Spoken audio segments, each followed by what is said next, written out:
Kaixo guztioi, bideo berri honetan jarraituko dugu erreakzio kimikoekin, oraingoan ikusiko dugu aurreko bideoan agertu zen ariketaren antzekoa edo behintzat planteamendua, baina goratzen baduzu ikusi genituen igogailuak, tunela eta igogailuak, baina aurreko ariketan bakarrik ikusi genituen masa igogailuak.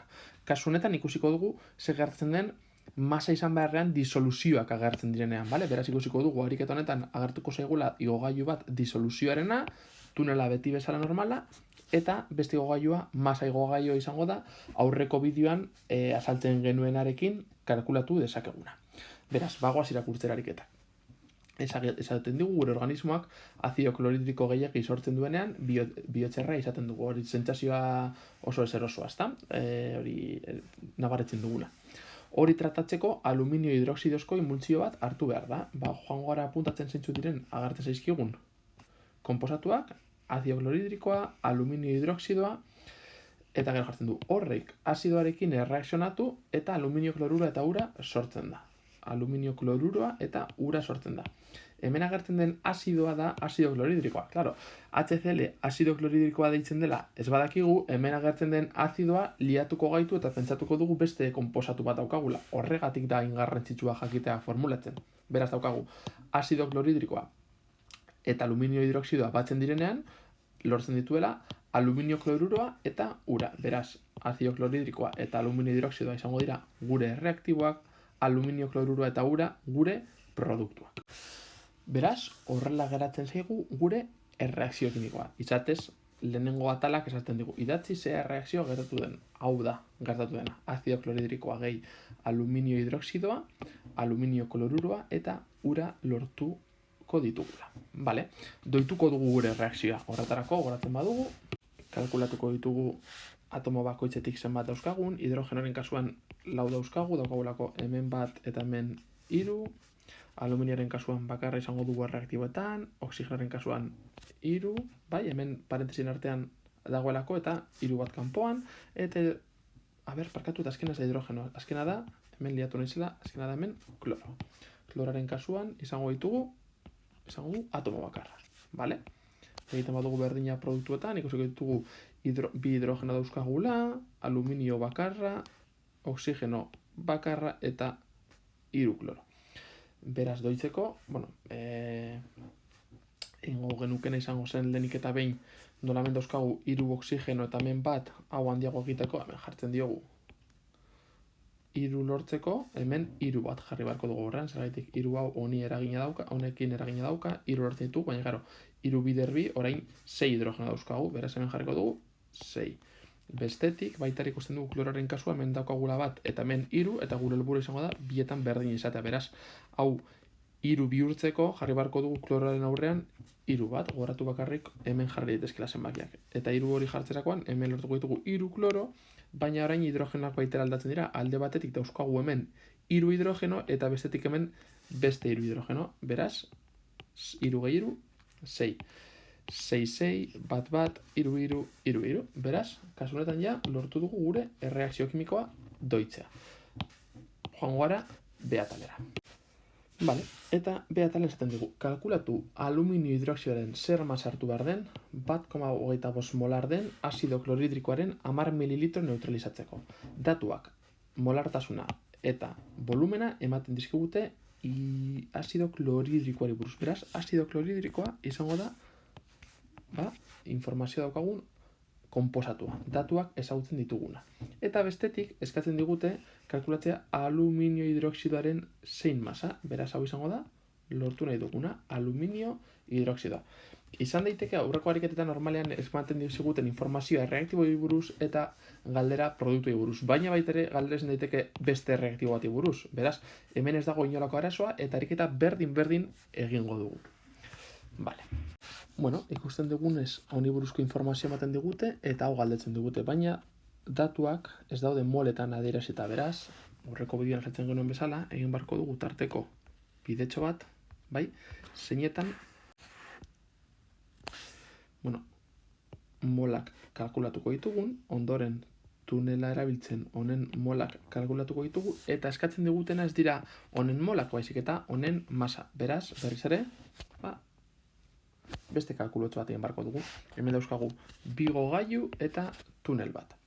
Tunela printzipioz normala da eta ikusiko dugu, gero egingo dugu, baina izango da orain arte egin ditugunen oso antzekoak.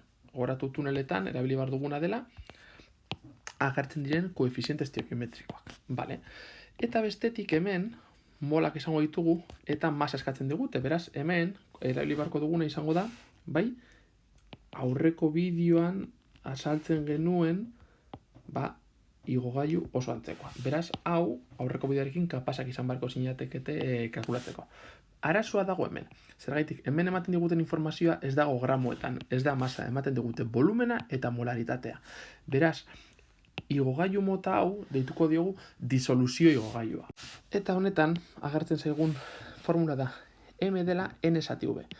Oso bat oso garrantzitsua. Hemen agertzen den M hau ez dauka zer ikusirik, M handi hau ez dauka zer ikusirik hemen agertzen den M honekin. Hau da masa molarra eta masarekin zer ikusi dauka gramoekin, eta hau da molaritatea eta zer ikusi dauka disoluzioekin, bale? Volumenak eta agertzen direnean. Letra berdinarekin adierazten dira, baina ez daukate inolako erlaziorik. Masa molarra eta molaritatea. Zelan ezberdin du kontekstuaren arabera. Ematen badigute, hau bezalako volumena eta 1,25 M handia alboan jarrita, jakingo dugu disoluzioen testu inguruan gaudela. Aldiz, masa gramoak eta agertzen direnean, jakingo dugu masa molarra ari garela erabiltzen.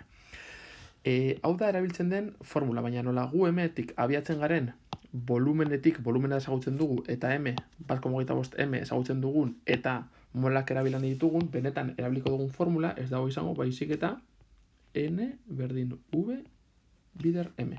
Eta hau izango da, disoluzioaren volumenean, disoluzioaren igogailuan erabiliko dugun formula, eta hau da, masaren igogailuan erabiliko duguna. Ideia da berdina, ariketa berdina, datutik abiatuta, igogailu bat, gero tunela, gero beste igogailua, eta emaitza lortuko dugu. Aldatzen den gauza bakarra da, igogailu mota. Lehenengo igogailua. Datua izango da volumena, jarri dugu 0,01 litrotan, volumena litrotan adirazi behar delako, eta ez mililitrotan, beraz 0,01 litro azido kloridiko daukagu, eta orain, volumen hori biderkatu behar dugu molaritatearekin. Molaritatea da zenbat mol ditugun volumen kantitate batean. Ez goaz azaltzera, baina hau disoluzioetan azaltzen den gauza lehenetariko gauza da eta kontzentrazioa adierazten du. Beraz, zer da hemen jarri behar duguna? Litro batean, azido kloridiko litro batean, eta zagaitik jartzen dugu litroa behan, litroa litroarekin joan behar segulako, dauzkagula 1,25 mol HCl. Beraz, honekin ja egin dugu lehenengo igogailua. Tunela egiteko erabili beharko ditugu hemen agertzen diren koefiziente esteokiometrikoak. Gogoratu behan jarri behar dugula daukaguna, kasu honetan mol HCl, eta hemen agertzen zaion zenbakia. Eta goian lortu nahi duguna aluminio hidroxidoa, eta aurrean daukagun koefiziente esteokiometrikoa ezer ez daukanez bat izango du. Beraz ja egin dugu tunela. Eta orain gora egin barko dugu, goratu jagu molak ezagutzen ditugula, bider M masa molarra egin bar dugula. Zein da aluminioaren masa molarra? Hori kalkulatzeko erabili barko dugu taula periodikoa. Hemen kalkulatu dugu, gogoratu datu hauek, hemen agertzen direnak, 27, 16 eta 1, taula periodikotik lortu daitezkela, hau da aluminioaren masa molarra, hau da oxigenoaren masa molarra, eta hau da hidrogenoaren masa molarra. Aluminio bakarra agertzen denez 1 bider 27, OH, kontuz, hemen parentesi bat daukagula, eta OH, hogei H amazazpi ematen dute, baina 3 aldez agertzen denez 3 bider 17, batzen baditugu, lortzen dugu, mol bat aluminio hidroxidoa 78 gramo dituela. Beraz, nola bider M egin bar dugunez, jartzen dugu horrela, eta bina hau daukagunean, egiten badugu hau bider hau, bider hau, bider hau, zati hau, bider hau, lortuko duguna, lortzen duguna, izango da 0,112 gramo aluminio trihidroxido aluminio hidroxidoa. Eta hau da eskatzen zigutena, aluminio hidroxidoaren masa. C atala egingo dugu azkar-azkar, C atalak esaten digu kalkulatzeko sortzen den aluminio kloruraren masa. Hau da, orain aluminio klorurua izango da lortu nahi duguna, eta abiatuko gara hasieran genukan datu berdinetatik. Nola ez diguten molak datu bezala emoten, egin barko dugu igogailu bat molak lortzeko, tunela, molak lortzen ditugu, eta azkenik, hau. Baina fijatzen bazarete, nola datuak berdinak diren, gu atal hau ja egin dugu. Onarte, egin dugu, orain egin barko dugu bakarrik tunela, eta zatitxo hau. hasierako igogailua disoluzioarena berdin izan da. Orain tunela egiterakoan erabiltzen ditugu koefiziente esteikiometrikoak hau eta hau izango dira, kasualitatez aurreko ariketaren berdinak dira, beraz ja hemen gaude, eta gora igotzeko nola masa eskatzen diguten, erabili beharko dugun igogailua izango da masa igogailua, hau da, molak bider masa molarra. Baina hori egiteko ezagutu behar dugu zein den, jakin beharko dugu zein den, gure aluminio trikloruren masa molarra. Eta hori kalkulatzeko, taula periodikora joaten eta biratzen aluminioaren masa molarra, klororen masa molarra, hori bider 3 gehi aluminioaren egiten, lortuko dugu. Aluminioarena 27 da, klororarena 35,5, eragita hau egiten, ikusten dugu aluminio kloruraren masa molarra direla 133,5 gramo mol batean. Beraz, azkenengo igogailua egiteko erabiliko dugu datu hori. Eta eragiketa guztia eginez, hau da lortzen duguna. Ariketa honetan, egin behar izan dugu disoluzio igogailu bat, eta gero egin dugu masa igogailu bat ona, eta bigarren partean egingo dugu disoluzio igogailu berdina, eta beste masa igogailu bat. Ikusten duzuenez, zatika ulertzen baduzue, errezago dengo zaizue, hau guztia ulertzea.